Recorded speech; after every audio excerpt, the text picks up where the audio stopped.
Good morning, everybody.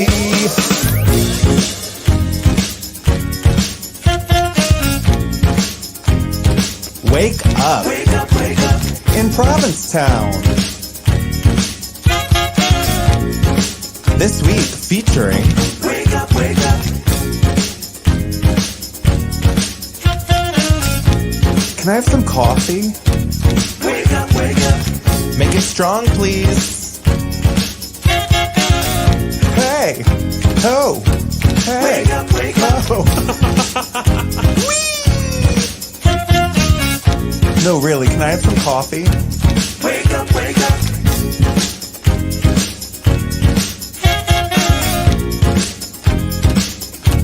Wake up, wake up.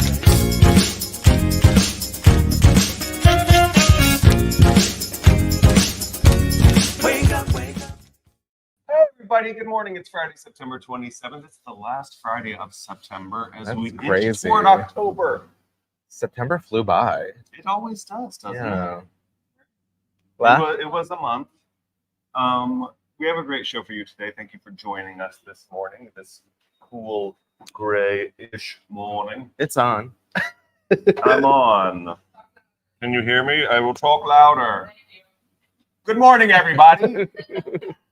How are you, Harrison? I'm really good. How are you doing? I'm good. What's happening? Not much. We had a very rainy week here in Provincetown. Yeah. Oh, last weekend was full on torrential. Yeah, which we kind of needed. I feel like we didn't get any rain throughout the summer, which was good and bad. Because it's a summer beach town, so we always want sunny days, but at the same time, a lot of businesses really flourish in the rain. And also the greenery. Peter was like, overall to this point in this year, we're down by like however many inches. And I was like, well, the garden looks great. And he goes, we water it. And I was like, oh, right. We? Ahmed and Peter. Oh, Water. That's what he meant by we. Yes, when he says we, that's who he's talking about now. The Thai peppers are great. You water those. No, I helped pick them. I dried them. I slow dry roasted them in the oven and ground them into crushed red chili peppers. I was gonna say, isn't drying them just like leaving them? No. Okay. You have to you put them in the oven at a low temperature for like 6 to 8 hours. The house smells like, crushed red chili pepper. Does it burn your eyes? It burns your throat. It burns your eyes. As it's being baked? Yeah, like when I was a kid, every once in a while, once or twice a year, you'd come home from school and you'd be like, because our mom would be roasting these chili peppers. And so I was like, and now you do it to Peter. I wanted to show him what it was like. He's not acclimated, but it's a very like fun sensory childhood memory for me. Oh, that's really sweet. Thank you. Yeah. I am really sweet. Yeah. How'd your show go on Monday? Oh my gosh, we had the biggest crowd we've ever had. It was completely sold out. People were literally sitting on top of the bar in the back. That's crazy. Like I was making eye contact with somebody who looked like they were like crouched like a cat on top of the bar. And I was like, why is he sitting up there like that? Because that was the only place to sit. So thank you to everybody that came to our show. We have one more Post Office Cabaret show. It's Monday, October 28th. Yes. I thought that was your last one, but I guess you're doing like kind of shoulder season shows, right? So last year, the October show was my favorite show. It was very Halloween themed, costumey. Is it around Halloween? It is the Monday of Halloween, October 28th. Oh, wow. The Monday before Spooky Bear weekend. Yeah, it's weird. Spooky Bear is going to be November 1st, November. 2nd, and 3rd, yes. Which I kind of like. It like extends October a little. Didn't this happen last year or a couple years ago? It felt like we got 5 nights of Halloween, and if everybody that came to town for Spooky Bear had to pack 5 costumes. Work. So Halloween's Thursday, Spooky Bear ends on Sunday. You need to have 4 or 5 costumes. Do you have any ideas for costumes? For me or for you? I mean, I'll take ideas if you have them. No, I don't have any ideas yet. For me or you? I have one idea for the show, which I'll then probably wear on Halloween. Remember when we were ghosts? Yes. That was fun. Oh, do you want to do that? Maybe, yeah. On Friday, October 29th? I still have my slutty ghost costume from a couple years ago.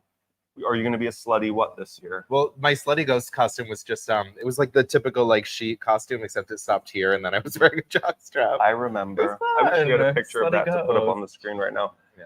Well, that was like slutty pizza. What was Trish saying last week?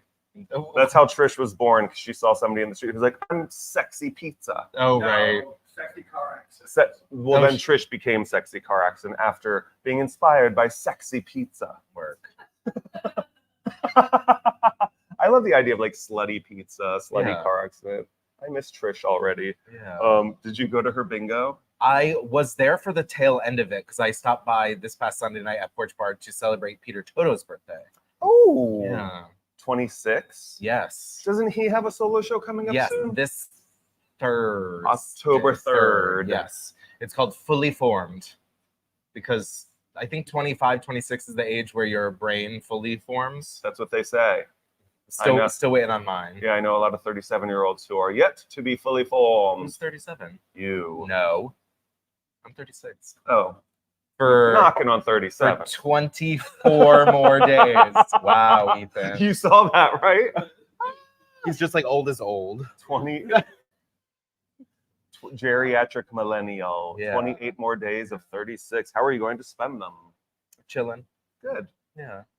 How were your guests this past Monday? Delta Miles and Raquel Blake. So Raquel, it was one of my favorite comedy queens this summer, and I fully expected her to come out there and do something super hilarious. Mm-hmm.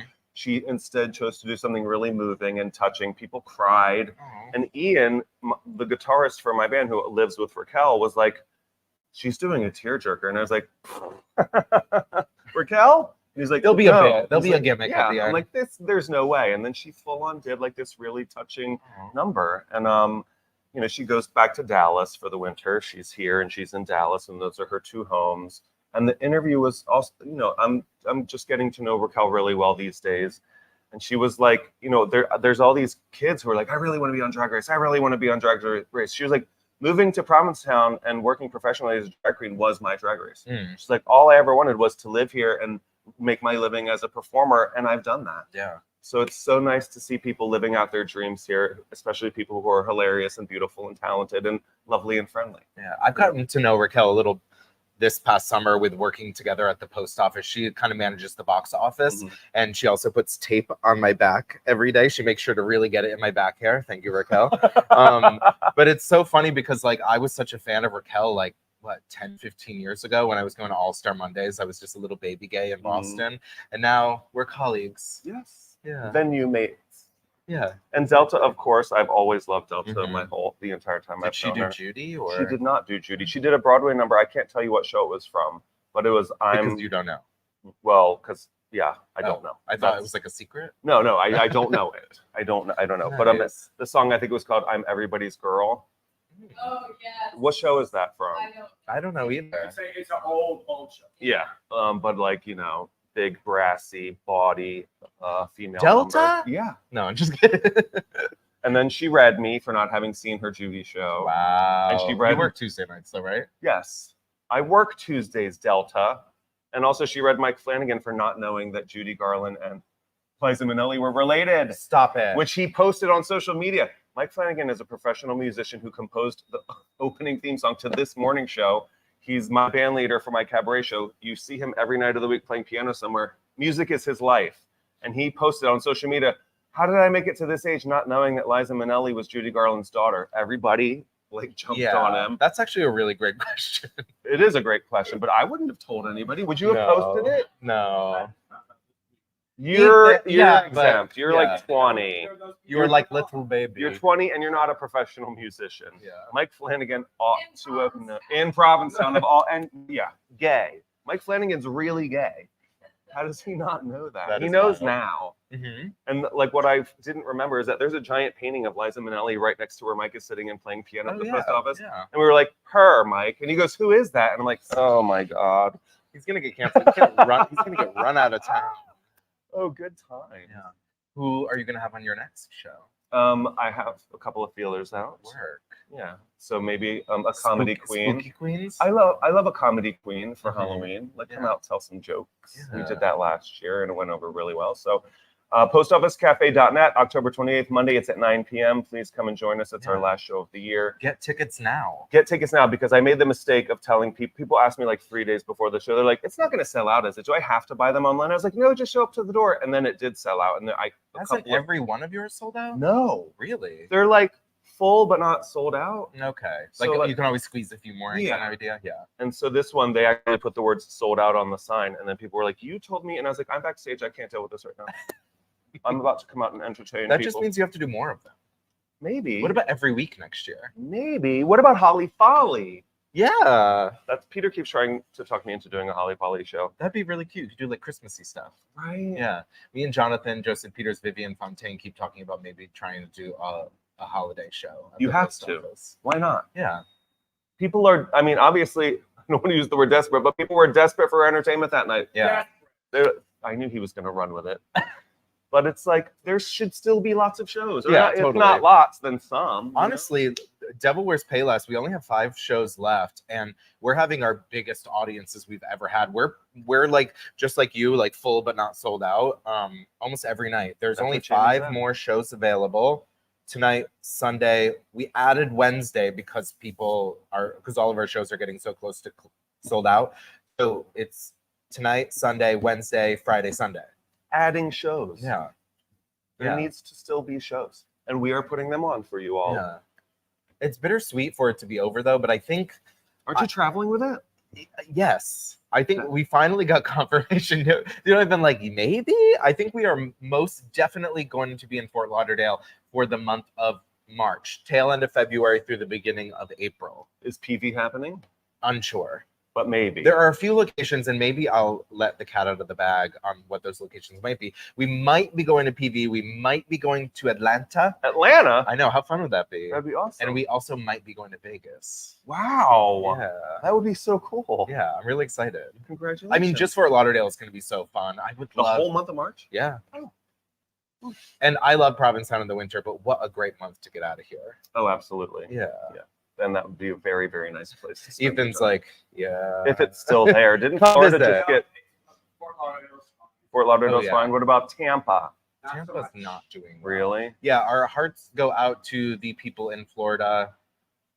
This hurricane is not looking good. I think Is it over yet? no. Sort Oh, Oh. it is. Yeah. But it's like, it's made landfall and has moved Yeah, it's still through. flooding in North Carolina.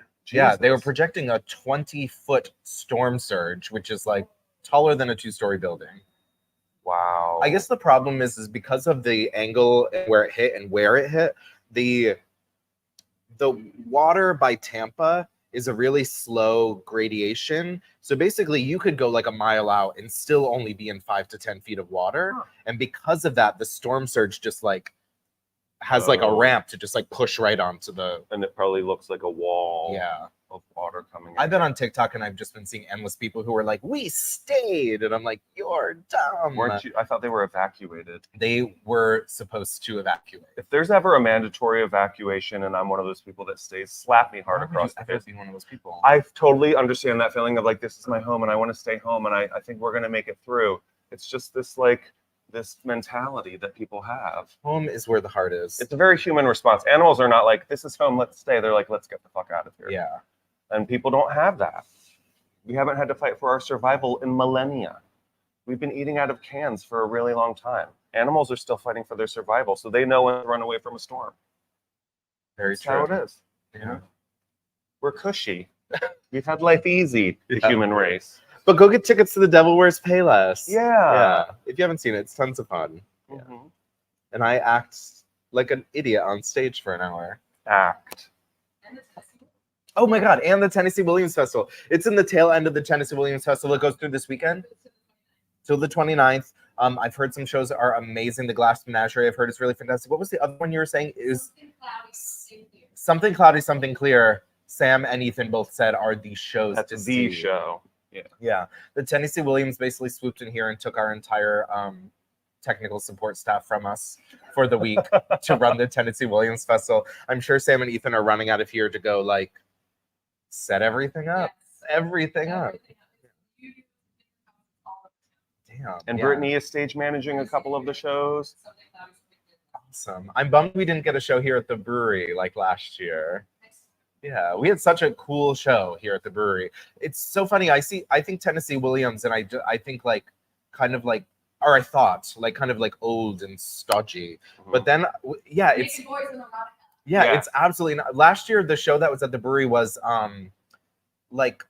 a gay alien come down from space to a southern town. Like, it was insanity. I never heard of that one. And it was a one-man show who literally just like talked for an hour and a half. And I'm like, how do you memorize this stuff? And like acted everything out with Barbies. Was it Carl? No, it was not. It was cuckoo, and it was so fantastic. Cool. Yeah. But So you have till Sunday, and there's shows all over town at all hours of the day. They're all great. From the horse's mouth. Yeah. What else did you do this week? I went to Hyannis yesterday. You did? How exciting, right? That's super It's exciting. Ethan's like, that is exciting. But you get to this point in the year and you're like, when is the last time I crossed the Truro line? And you're like, it's been months. Mm-hmm. So I went and just like stood in a Target like this. And people were like, can I help you find something? You're like, no. I'm like, no. It's just the fluorescent lights. I need them. Last weekend, while it was raining that hard, there were like 3 large-ish weddings happening in town. And I did... Oh my God. What? No. We'll get to that in a second. Before that, happy news. I was at one of the weddings last weekend. Fortunately, one of the ones where all of the events were indoors. But on the original wedding invitation, it was like, the ceremony will be at the UU church, and then we'll all walk together to town hall for the reception. And I was like, oh no.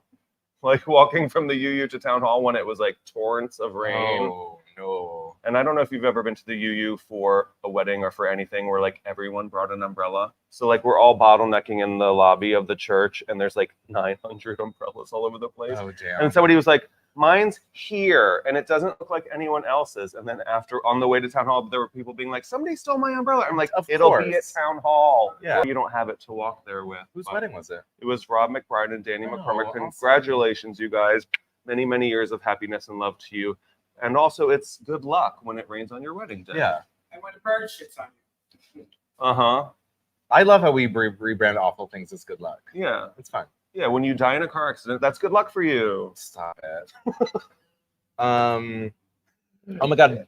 Let's do news this Okay. week. Wait, do you want to say? No. No. Aw. So we did get news this week through the Provinceton Independent that the new owners of Nappyville, which has been revealed as Davis Heights LLC.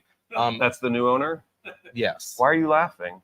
Because we don't know who the new owner Well, is. because the LLC is based in Delaware. Delaware does not require LLCs to have an owner Oh. or to like reveal their owner. So we still don't know who it is. But the lawyer that represented them did say that they have no plans of evicting the current tenants. Everybody says that at first. Well, right. Well, I mean, hopefully they set a plan in motion and give people time to move and things like that. I know there's extensive work that needs to be done to the property. uh-huh. So how people would be able to live there while that work is being done, I'm unsure. They said they will move them if necessary, and they will find them accommodations if necessary to make the needed repairs. Oh, so they're going to repair and Yep. keep them in there. Oh, that's amazing. Basically, that's the- Displace them, then replace them. Yeah. After they make the necessary repairs. That sounds great. Davis That's Heights fantastic. Inc. LLC. LLC. You know what? I have to say this. I have to apologize to everybody on the set of this show, all of my colleagues, because I was the victim and then perpetrated the spreading of misinformation. There was a rumor that Lynn Chris bought Nappyville or bought nappies. Remember when Yeah. I was like, "Oh my God, you guys!" And I read it online. People were saying that Lynn Chris bought nappies, and I accidentally told the group chat, and then like a couple days later, all these people that worked at Nappies and all these people that worked for Lynn Chris were like, "This rumor is not true. We don't know who started it, but it's not true." And so, Did Nappy sell? it did, and not But to it's Lynn Chris. unknown who it bought it. Yes, I think it's Heights Davis LLC. Do you want to start a new rumor? No, Oh. I just did. It's Heights Davis, which is not the same as Davis Heights LLC. It's another entity based in Delaware or Switzerland or something. But to my point, I just want to say that we have to give my dear Janet Jackson a little bit of grace for also spreading misinformation unknowingly. She's a colleague. What misinformation are you talking about? Jan- Yes, Janet Jackson is being dragged on the interwebs. Dragged, and rightfully so. So Janet was being interviewed by somebody in the UK because she's there on tour. And they're like, the journalist was like, "Janet, how do you feel about America possibly electing their first Black female president?" She goes, I heard she was Indian. I'm giving Janet now a dumb accent. She doesn't sound like this at all. I heard she was Indian. And they were like, no, she's half Indian and half black. She's like, I was told they discovered her dad was white. And they were like, Janet, you're being nasty. They're like, You're being nasty. And then somebody who worked for her apologized on her behalf. Really well-written apology. And then she was like, that person doesn't speak for me, and fired him. stop. No, it got worse. It's getting worse. She's like, no, she is white. And then yesterday on The View, Whoopi Goldberg was like, you guys, she's not a political animal. She said, we all get it wrong sometimes. She got it wrong. And then Anna Navarro jumped on Whoopi and was like, she's spreading misinformation. She sounds like Donald Trump, Whoopi. Yeah. Which is the truth. She doubled down. She doubled down and fired somebody. And the guy was like, okay, whatever. I don't deserve to be fired like this, but bye, Janet. Wow. I know. It just sounds like she's lost control of her mental faculties. Oh, no. Girl, come back to me. That's another Janet Jackson song. It's a deep cut. It is a deep cut. Yeah, especially in a town like Provincetown, rumors run rampant. And next time you hear, I'm not saying you, next time you hear Any a of rumor, us. let it end with you. Really? Go, oh, I haven't actually heard any credible information to back that up. So I'm not going to tell a bunch of people, nor my 2,000 subscribers on YouTube. I didn't tell a bunch of people. I only told the 7 of us that were on the group chat. Oh, you didn't say it. Oh, right. That Lindker thing, I didn't tell anybody else. I only told you, basically. I mean, you worked at the Red Inn long enough to, how many times have people walk up to you and be like, oh, I heard the Red Inn sold, it is being bulldozed and turned into a Walmart. Daily. And you're like, no. And they're like, no, it is. And you're like, well, I work there and I'm good friends with the owners. I feel like I'd know before you, random person. And they double down too. Yeah, and they're always like, no. There's Janets all over. It's not a Karen anymore. It's a Janet. Yeah. At least the Red Inn would have a closing party, unlike Nappy's. Oh, wow. Redrag. Nappy's didn't have any kind of party? Nope. Announcement, nothing? 30-year restaurant just closing with no town goodbye to all the people that went all those years. I think it was a 50-year restaurant. That's a bummer. That is a bummer. I think its legacy lives on in our hearts. And the kind of the way it went and fizzled out is a bummer, but I have a lot of really great memories at Nappy's. You do? Yeah. It was definitely one of the best clam chowders in town. Seriously. No. Ethan's spreading Ethan rumors just again. So I used to go, Nappy died, and then other people that worked for him had to do it without him, and that's probably when you went. And you were like, oh, this isn't as good as what people were saying. Well, it was funny. Every time I would go, I would look at the menu and be like, wow, they should really organize and consolidate this. And then they did, and it was bad. They took your advice and it ruined it. I didn't give, I keep most of my advice in here. I'm Janeting right now. Yeah. I'm so sorry. But I used to go there all the time with me and my friends. We'd always like have 15 of us somewhere and be like, we need dinner. And where can we get a 15 top at 8 o'clock on a Friday night? Nappy's. No longer. Yeah, and they had like a $30 bottle of wine that was delicious, and we just ordered like 10 of them. Oh. Yeah, it was so fun. And they had a really fantastic chicken parm, unlike other restaurants I've been to lately. I did get to go to the beer garden with... Where they do have a great chicken parm. They do have a great chicken parm, but you know my gripe with their chicken parm. It's not served with pasta. Exactly. But I went with my friend Rob Cromwell. He got the meatballs, I got the chicken parm, and then we split a pasta dish. So they do have a pasta that you can get. Okay. They do. Should come with it. Well, I mean, I think the chicken parm is like $26, and then this pasta is $26. So if I were to order what I wanted, I would get a $50 chicken parm.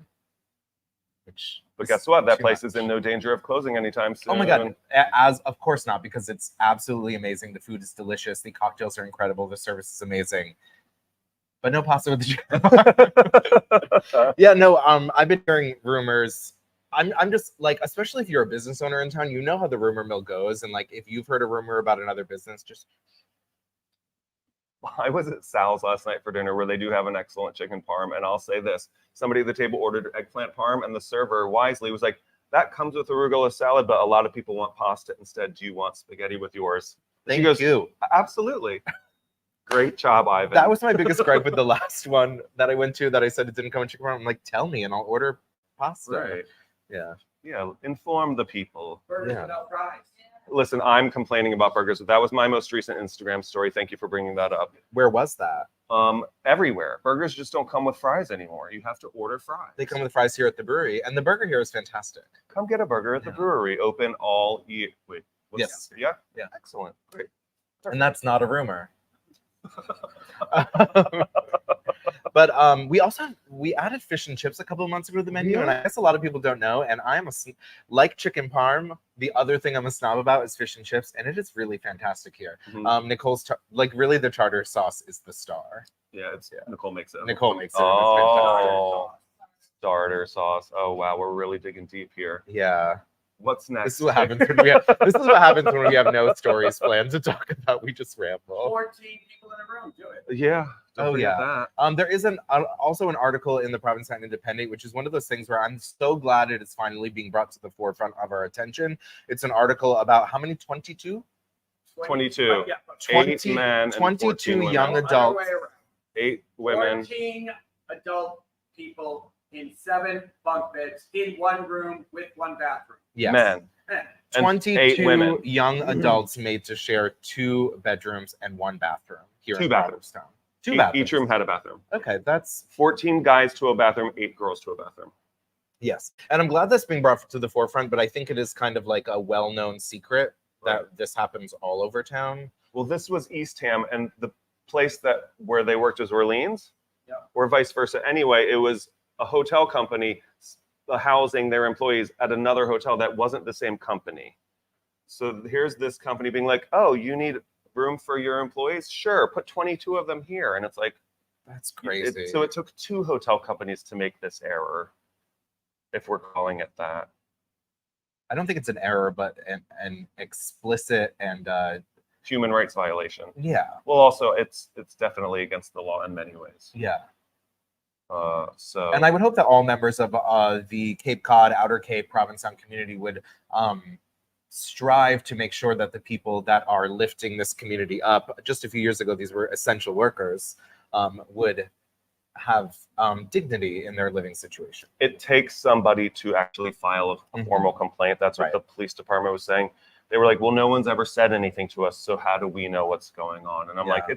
it's just sort of understood that this happens all the time in all of these Outer Cape towns, here as well, forever, for as long as anyone can remember. There's lots and lots of these J1 people crammed into these basement apartments. You said that somebody was selling their house and what?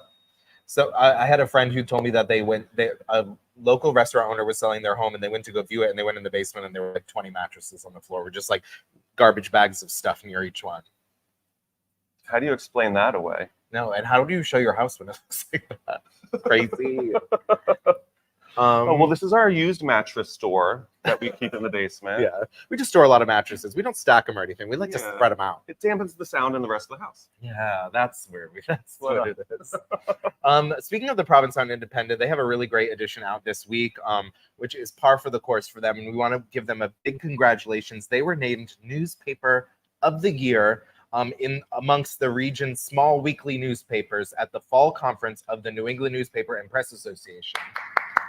Well deserved. Like, I didn't even have a handle on how incredible a newspaper could be until the Provincetown Independent. It's really, really amazing. Yeah. We're lucky to have such an incredible local paper. Also, this past month, we lost a dear friend, Eric Mall. And if you were close to him or knew him or ever saw him on the street, I feel like everyone got to see how amazing he was just by seeing his energy on Commercial Street while he was walking dogs. This upcoming weekend, there are a few events to celebrate him. Tomorrow at the Methodist Church at 11 a.m. At 11:30, there's a memorial service. And then at 3 o'clock on Sunday, they are doing the Faces About Town concert, which is a concert that Eric was part of, that they are going to do as a celebration of Eric. We are lucky enough to have Eric's mother here in the audience today, who has been a longtime fan of Wake Up in Provincetown and Provincetown in general. And we were so lucky to have Eric here in town, and we're lucky to have you here today. Also, I'm sad to say there's another funeral service tomorrow morning, a little bit earlier than Eric's. John Brown, JB, who was my next door neighbor, who worked as a chef in town for 30, 40 years. And at one point, did I ever tell that story on the show of how our house almost burnt down? So No. like Peter had COVID and I was like, ew, I'm going to get out of the house. So I left him there to go have dinner at Ciro and Sal's with Quinn. And we went upstairs to the second floor of Ciro and Sal's, which wasn't open, but Quinn was like, we want to sit by the fireplace. And so we go up there and he was like, turn that fireplace on. And they were like, no. And he was like, please. And they were like, okay. So they turn on the fireplace at Ciro and Sal's. They didn't open the flue. The room starts to fill with smoke. And we're like, oh my God, we're going to be the people that made Ciro and Sal's burn down. Right at that time, Peter called me and he goes, oh, I'm so sick that I was cleaning out the ashes out of the fireplace and I put them on the side deck and it started a fire. I've done that before. And fortunately, JB saw the flames through his kitchen window and came over and saved our house. So the fire department's here. You can't get home. And I was like, there's a fire at Ciro and Sal's right now too. And I was like, so what you're saying is I can't even come home even if I wanted to. And he's like, yeah, no, the police are here, the fire here. And I was like, well, good, because our entrees haven't arrived yet. So I'm going to wait until our entrees get here. And then I swear I'll come home and help you deal with all of this. Wrong While decision. he had COVID. Wrong choice. How long was Peter mad at you for? Still to this day. But you know who he loves? JB. Oh. So thank you, JB and Fran, for that. They literally saved our home from burning to the ground. And he meant so much to so many in this community, especially Sal Del Day. Like JB was a subject of some of Sal's most famous paintings. They were like this. And Sal just sent a letter to the editor making an addendum to the obituary. And, you know, yeah, the town's hurting right now. So definitely, if you have time and you knew either of these two people, there's some services tomorrow to celebrate their lives and their contributions. This town is so intertwined. Everyone has either made you food or they've smiled at you on Commercial Street, or you've hung out with them at Spiritus at 2 a.m. and acted like idiots. So it's really tough when you lose a member of the community because it affects everyone in a different way. And it just really is a gloomy cloud over town sometimes. Yeah. Should we play your video? Yes. You guys, I don't know if any of you out there have heard of Gary Studs, but you're about to find out who that was and why he was so important to this town right now. Take it away, Russell. Hey everybody, I'm here at the Bas-Relief Park with Russell DeGraff and George Michael to talk a little bit about Gary Studs and the Stellwagen National Marine Sanctuary. Thanks for making some time for us. Thanks, absolutely. So tell us a little bit about who Gary Studs was. So Gary Studs was the first openly gay congressman in American history. He served in the 80s and 90s here for Cape Cod. He lived here in Provincetown and was responsible for a whole bunch of really important fish legislation that seems obscure now, but was really important to the regional economy at the time. Mm-hmm. And he created the Studs Stellwagen Bank National Marine Sanctuary, which is protecting the federal land north of Provincetown. That's got all of the boats coming to see all the whales every day. Right. See, I never knew that name was part of that sanctuary. So to me, I just call it Stellwagen. Yeah, the geographic name of the bank is the Stellwagen Bank Sanctuary, but when Congress created it in 1992, that's what the name that was left with. In 1995, the Republican chairman of the committee that the fisheries were managed decided that it was important to rename it after Gary Studs. And a Republican did that. A Republican did that and got Congress to go along with it because he thought that Studs' legacy needed to be preserved and protected in perpetuity, as well as the bank itself. So he was the one who drove the name change. And do you feel like his legacy is being upheld? Well, NOAA's website right now doesn't list his name anywhere but a single FAQ page, and it's kind of buried and obscured.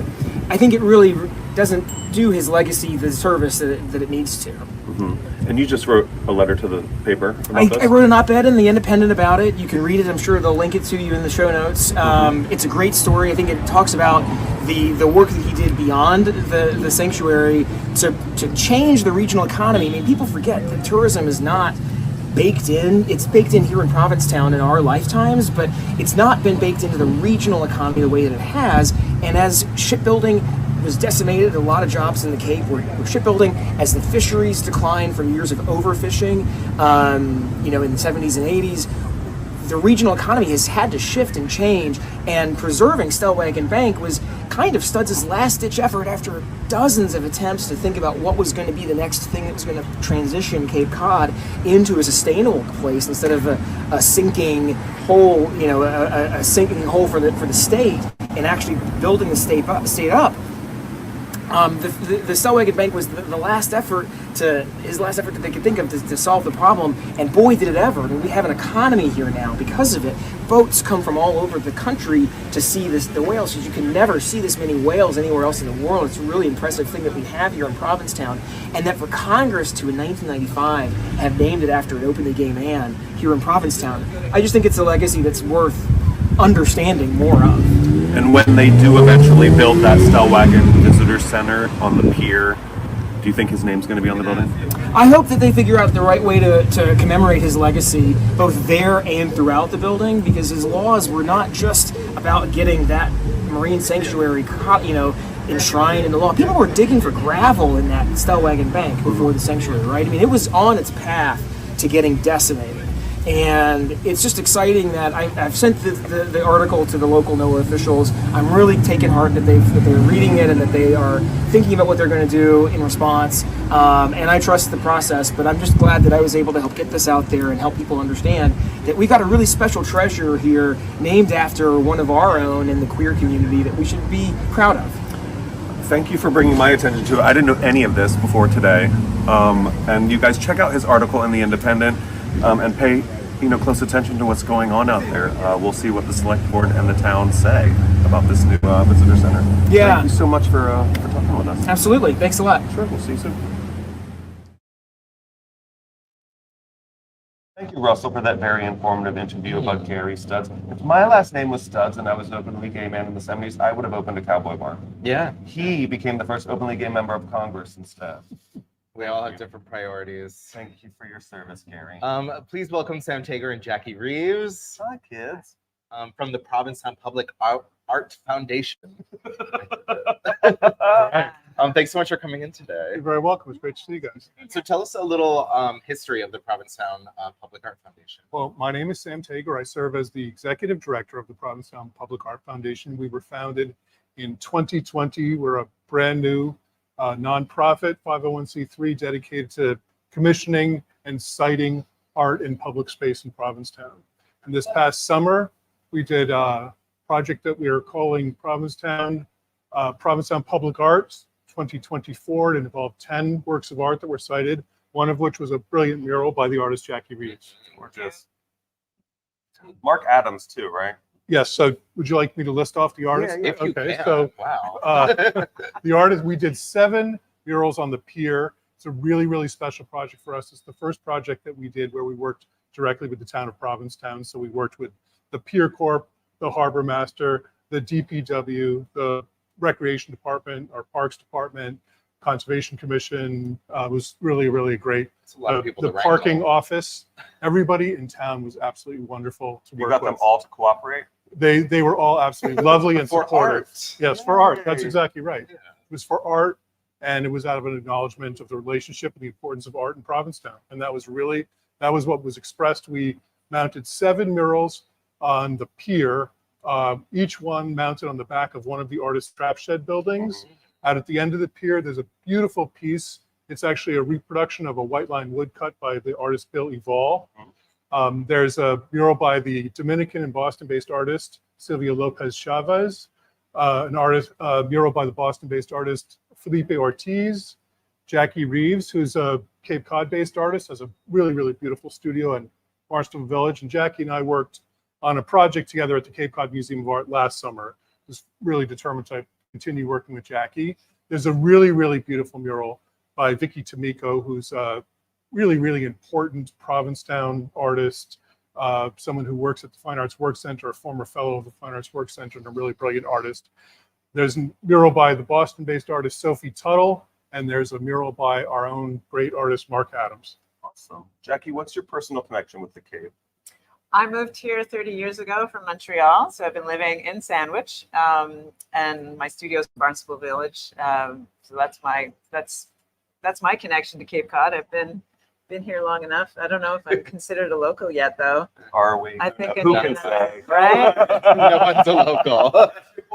I wasn't born here, so no, I'm still a Wash Ashore and outsider. Well, but I'm an insider now that I know Sam. Exactly. So how did you get involved with the project on the pier? Well, Sam, last year we were working on a project. He had reached out to me because I've painted community murals throughout my career. And he caught wind of what I was doing and invited me to be a part of a mural exhibition at the Cape Cod Museum of Art. And then when this project was taking shape, he reached out to me again. So happy he found me. He found me. That's right. Is that large scope typically how you work, or is it an offshoot of what you do? It was. At the beginning of my art career, I was painting murals, commercial murals for a business, all from Boston to Provincetown. And I did that for a number of years. And then I hadn't done it for about 10 years. I was doing smaller scale works and exhibiting, pardon me, in galleries and museums. And so it was during COVID, there was like a demand for more murals again, like community murals that brought people together. Just like I started getting back into it again, working in schools and working in the prison on the Cape with the women prisoners and just like, just a few projects like that kind of got me back into doing murals alongside my painting practice. Can I ask you a question about your artistic? I know a lot of artists don't like to talk about their process, but like when you're doing something so big, I haven't met one of those. Do you draw like, is it like you start like this and you're like picking colors and shapes? Like how does it come to life? Yeah, that's a good question, because for every artist, I'd say there's a different process. But for me, and my process has changed too over the years. I used to be very much of a designer, plan it all ahead. Sketches and preliminaries, and because usually I'm working with a client, and so I would need to have things approved, and then once things were approved, then I would go and paint it, and so that was my process. But for this mural, Sam gave us like complete carte blanche. We could do whatever we wanted without any sort of back and forth with a client, and that was really wonderful and very rare. So I took advantage of that opportunity to just paint whatever came out in the process of painting. So I tried to embrace like my new practice of painting, which is to go in without a plan, to allow things to unfold and reveal things to me. So this is the way that I like to work. And it was great to do it on such a huge scale. It was challenging. It ends up being more work for me because I make a lot more mistakes. There's a lot of like changing and editing that happens, but in the end I'm so surprised by what comes out because I hadn't planned it, and just in like throwing color around and using big gestural marks. Of course I have to select a palette of colors to begin with, and that is a decision that I have to make. But then I just started to roll out shapes and abstraction, and slowly it took shape, and you'll see in the mural, there's like a whole scene that unfolded. That's pretty like, almost like a giant collage. I would describe it. It was really fun. When did you start and when did you finish? It was about a month long process. We worked on panels. And so I was working in my studio. Sorry, I have a mic. I got to work indoors, which was also really great. So it gives me freedom. See, I was afraid that like all these chuckleheads were walking by going pink. But thank God. No, it's a whole different. It's a whole different animal painting outside and with people walking by and interacting. It's so this was just like painting a giant painting. I have a big enough space in my studio to line the panels up on a wall and work in the privacy and make all the mistakes without people watching me going like, oh my God, that's horrible. It really goes through a lot of very horrible phases. Sam, how long will the murals be up for? These murals will be up until we rotate them out next spring. So they'll be up for an entire year. There's 2 other installations in town. We have a really beautiful mural by the artist Joe Wardwell that's on the corner of Court and Commercial Street, on the MAP building, one of the buildings owned by the Gangland family right across from Local 186. That's going to be up there too. And then we have another site in the parking lot of Angel Foods, the Bryant property. And that piece is going to come down in October. That's a wind-driven sculpture that was fashioned by the sculptor who I studied with at Mass College of Art, a guy named George Greenemeyer, who I worked with as a student and was really close to, but we had lost track of each other, and I was very interested in trying to cite one of his works, and I wrote to him, and I never heard back, and I kept writing, and then finally I did a little bit more research, and He had actually passed away about 2 weeks before I originally tried to contact him. Not from old age, he was 83, but he actually fell off a ladder working on a monumental piece of sculpture. So at length, his wife, his widow, invited me to visit, and she lives in a beautiful park in Marshfield, completely surrounded by his work, and she lent us that piece. Sweet. It's called Three Rotating Bureaucrats. I think of it as sort of a nostalgic piece. It harkens back to a time when we thought our biggest problem was bureaucrats. The good old days. Yeah. Remember that? Are there any other big projects in the works for the future? Well, we have lots of upcoming projects. We're always working on site development. We've been working on a large-scale project with Mark Adams that we're hoping to continue to move forward. And we've commissioned a sculpture that commemorates the life of Mary Heaton Vorse, who's really one of the most important and consequential people who's ever lived in Provincetown. And we commissioned the artist Penelope Jenks to build a full-scale sculpture of Mary Heaton Vorse that's going to be sited on the front lawn of the Provincetown Art Society. So we're working with them, which is, of course, the historic Mary Heaton Vorse House. So that's a project that's also in the works. Nice. Thank you for the work you do. Provincetown should have art overflowing from every space available, and that's such a That's what perfect we think. part of town to have a ton of art on the pier. As people come and go, they really see what Provincetown is all about. Thanks for being part of it. Great. Very well. Next, let's head over to Sean with the weather. Good morning, guys. It's a lovely morning here in town after some good rain showers last night. But before we get to our local weather forecast, the Southeast just had a major Category 4 hurricane make landfall in Florida's Big Bend region. As of taping, at least 3 people have been killed, and damage reports are only beginning to emerge. Helene has weakened to a tropical storm and will continue dumping huge amounts of rain across the Southeast before being pushed to the northwest. Where all that moisture goes and whether we'll see any lingering impacts here on the Cape remains to be seen. The forecast for today and this weekend looks comparatively okay. We'll have a mild, mostly cloudy day with high around 70, and if we're lucky, we might see the sun poke through this afternoon, so fingers crossed.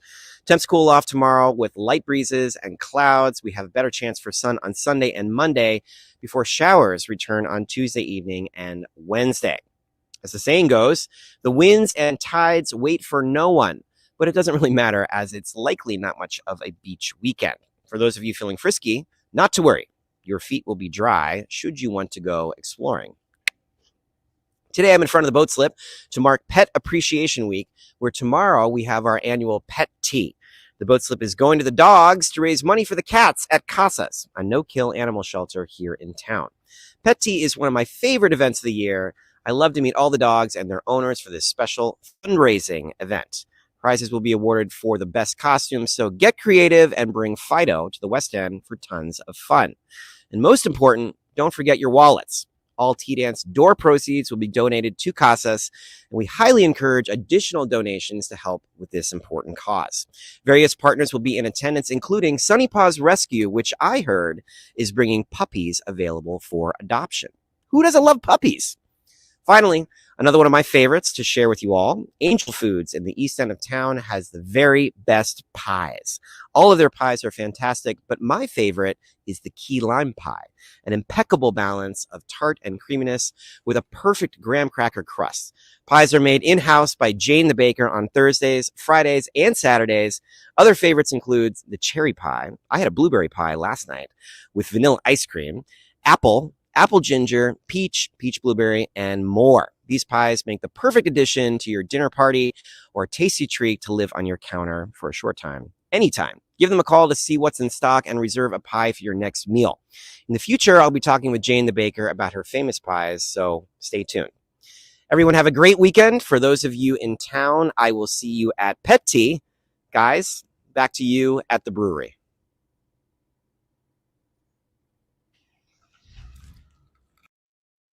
Thank you, Sean. The weather sounds nice here. Please welcome Lisa Tay and Jim Vincent from Welcome the Cape back. Cod Thank you. School of Art.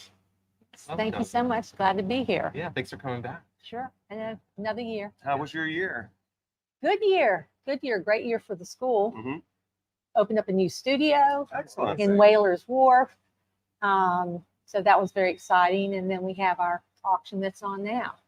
It's happening right now. So yes, we have an online auction that is live, and it's running through 9 p.m. on October 5th. Mm-hmm. And it is 40 pieces of fabulous art, many by well-known people here in Provincetown: Hilda Neely, John Clayton, Arthur Egley, Mary Giamarino.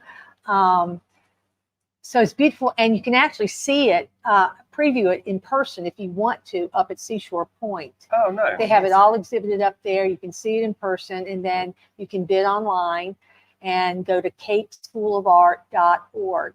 That would be the easiest thing. Mm-hmm. Yeah. How many pieces total? 40. 40. Yeah. Nice. So it's really great. What are the when can we go to see that at Seashore Point? Anytime. Yes, Okay. It's in the public area there. You just go to the reception area and say that's what you want to do. How does this auction support the school? Well, it supports the school in many ways. It supports just the general operating of the school. It supports programs that are community programs that we do. For example, we have a what's called the North Light Studio. That is a studio that's open all year round, but in the wintertime or off season, it's open to anyone. It's free. You can come in there and paint at any time. Usually there's a big group. It's kind of self-teaching, but it's something that we do to contribute to the community. I mean, especially in the winter, creating is so important, and creating with other people. That's right. Is really great. So it's a group setting, and lots of creativity comes out of it. And that's the studio at Weller's Wharf? No, that's not. It's called the North Light Studio. Right off of Route 6. Okay. And what's interesting about the Cape School of Art is that it's connected with Charles Hawthorne from 1899, Hawthorne, Henchy, and Hilda Neely, and a bunch of other great artists. It's a lineage that is connected with French Impressionism in France. It's really a critical, the techniques they use right now are the same techniques they used in early 1900s, basically using a palette knife, and with the purpose of really teaching students how to see before they paint. It's really like training you on how your eye to see. So any painter or artist that's interested in learning the basics of using a palette knife, slowing down, looking at big masses of color together. So it's just a very unique technique, and it's existed for over 100 years here in Provincetown. So it's quite something. It's really You can take classes all year? April to October. Okay. How many teachers do you have? Ooh, that's a good question. A lot. John Clayton's one, right? John John Clayton is one, about a dozen. Yeah. Hilda Neely is, I've studied with her, and just to have a teacher who can zoom in on the mess that you're creating in front of you and say, this color isn't quite right. It's a powerful, where her vision and her ability to sensitively see a color that I haven't developed to see there is really helpful as a new student. Then you look at it more closely and you can see that specific color, and it just changes the way you paint. So I highly recommend any artist or any painter that wants to really slow down and relook at how they paint this. It's a great class. One interesting thing about it is that you don't have to be an accomplished painter, but you can be. There's people from beginner to artists that are hanging in galleries on the Cape, other places. So it is a wide range of people, but anyone can come. How do people is that like what step in being a painter do you feel like are people usually already painters when they get into palette knife work, or do people start with palette knife work? I think most people don't start with palette knife work, and they get lost with brushes and getting into the fine details. This really, working with a palette knife really forces you to not look at the details and stick to big areas of color. So it's hard. A lot of people don't like the palette knife and they want to go to the brush, but the importance is it teaches the patience and perseverance of looking at the whole thing and keep going round and round and not giving up on a painting that at some point you go like, what the hell is this that I'm creating? And you keep going and you just really follow those techniques that have been taught since 1899.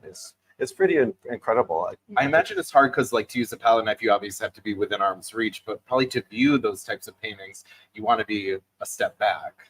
So Yeah, to be able to do both. Yeah, it's tricky, especially if you're outside on Route 6 in a windy day where you have a canvas and a easel and a palette knife and paints, and it blows over, and it's interesting to be out looking at the objects directly.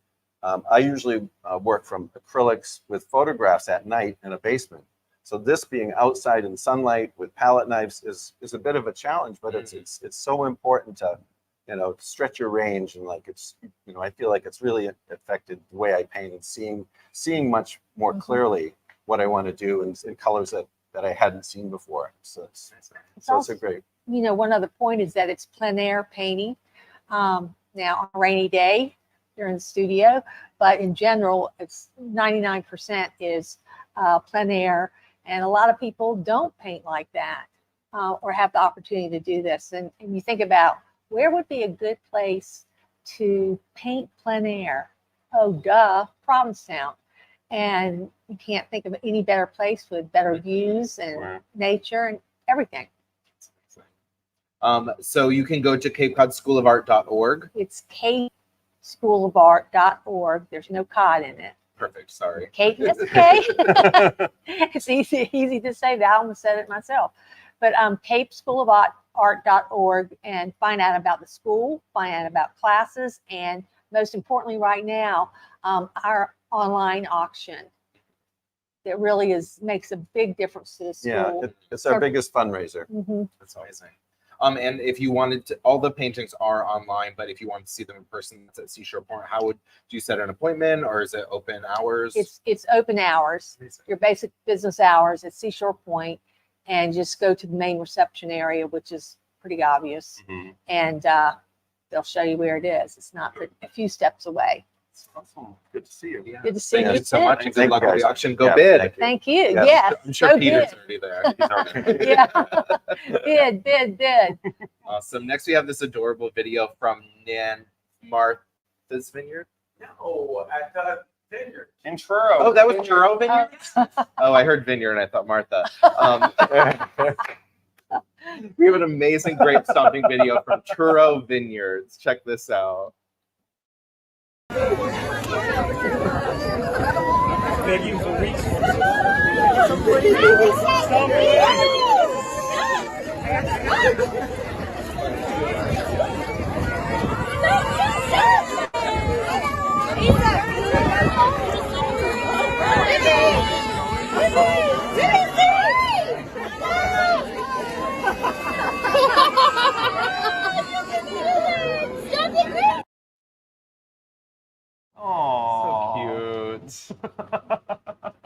Please welcome Dorothea to Wake Up in Provincetown. She's from the Provincetown Independent. I am.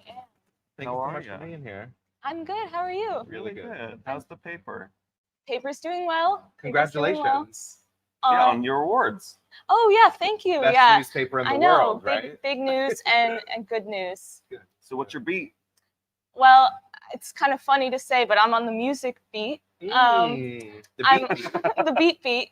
I'm also on the visual art beat. I mean, I do a lot of things like a lot of people at the paper. So I cover visual art. I am often called upon to cover music, and I write stories for the Inside Out section too. So I've done like I wrote about a stamp collector in Eastham. I wrote about a trip I went on apple picking, and yeah, I do it all. When did you come to Provincetown? Well, I started working for the paper in June, full time. But I've been coming out to the Cape my whole life. My grandparents live in Wellfleet, and I've been working for the paper in the summers for the past few years. Yeah. Are you? It's not summer anymore, and you're still here. Do we get to keep you? Yes, you do. You're staying? Yeah. Oh, That's excellent. amazing. Yeah, my first winter on Cape Cod, so I'm looking forward to it. Don't be scared. It's great. I'm not We're scared. all here year round if She you doesn't need look friends. Roommates, what's the living situation? Well, okay, my identical twin sister actually also works for the newspaper. No way. She's not a reporter. She's she does editing and assistant work. But I'm gonna live with her in an apartment in Wellfleet. Oh, good. Yeah, so I have a built-in friend. All right, just the I two. won't be too lonely. Just the two of you in an apartment. Yeah, just the two of us in an Perfect. apartment. Are your grandparents and parents still there too? My grandparents live in Wellfleet. Yes. That's amazing. Where's your mom and dad? They live in New York City, where I grew up. Yeah. So you can escape to the city whenever you want. Yeah, I can go home. Good. Yeah. Is the paper what brought you here? Like, is that why you ended up here full time? Is to work for the paper? Yes. I love writing for the paper. I studied creative writing and music in college, so it's like this is kind of like the perfect job. I can't believe it. I can't believe I got this job. So. And in one of the most magical places on earth, I think. Yeah, it's magical. What are some of your favorite musical acts that have come to this area? Oh my gosh. You know, there are so many. I cover a lot of shows at Payamet. I just saw a sign for them. Les Zeppelin is coming. Yes. They'll be in an arts brief. I love that. So I know. much. But the music I really love to cover is the Cod Chamber Music Festival. So I wrote about the Borromeo String Quartet this summer. They were playing 2 amazing pieces, Beethoven and Schubert, and I got to write about that music, which is so exciting for me, and also to talk to the cellist. So. Was that your focus in school? Was it classical music? Yeah, it was. Yeah. Are you? Do you play the cello? Is that? I play the violin, and I'm teaching myself the viola as well. Wow. Do you know what's really good for that? Winter in Provincetown. I didn't practice all summer. It was bad, but now that it's cold outside and I'm not I don't feel the urge to be outside so much. I'm practicing. People teaching themselves second instruments, and here I am drawing up a mock cowboy bar called Studs. I need to Great work, Bob. Yeah. Right. Yeah. You can come play the violin at Bob's Cowboy Bar Studs. We should all be learning something over the winter. I'm like in awe of you. Anybody that can play one instrument well, let alone 2, that's just, it blows my mind. So how have you enjoyed the community that is the Provinceton Independent paper? I'm always so jealous. It seems like all the cool kids work there. Yeah, it's a bunch of cool kids and then me, and I'm trying to. You're one of them. But yeah, it's really nice to work with other young people. And Paul Benson. Drag him. No, yeah, it's a very friendly office, and everyone is very passionate about what they're doing, it's a great environment to work in. Yeah. Nice. I want to thank you, and I know I already said once, I truly didn't realize how amazing and supportive of a community a newspaper could be until the Provinceton Independent really showed us. And it has changed the landscape of the community. We're all more connected, and thank you so much. Yeah. My pleasure. Thank you. Thanks for stopping by. Tell Katie O'Brien I said hi. You can support the work they do through the Local Journalism Project, which is their nonprofit arm of the Provincetown Independent. Head over to provincetownindependent.org, get a subscription, go to the Local Journalism Project, make a donation. That is how they bring so many incredible young people and journalists to Provincetown to support their newspaper in this community. I think that's our show. Yeah. Thanks for coming in, Dorothea. Thank you all for watching at home, and thank you to our sponsors, the Provincetown Business Guild, the Provincetown Brewing Company, the Crown and Anchor, the Boat Slip, the Shipwreck at the Brass Key, the P-Town Tourism, and PTV. Yeah. Thanks for waking up in Provincetown. Wherever you are. We'll see you next Friday.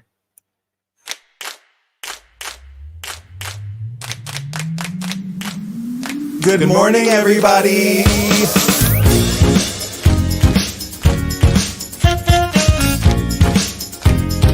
Wake up. Wake up, wake up. In Provincetown.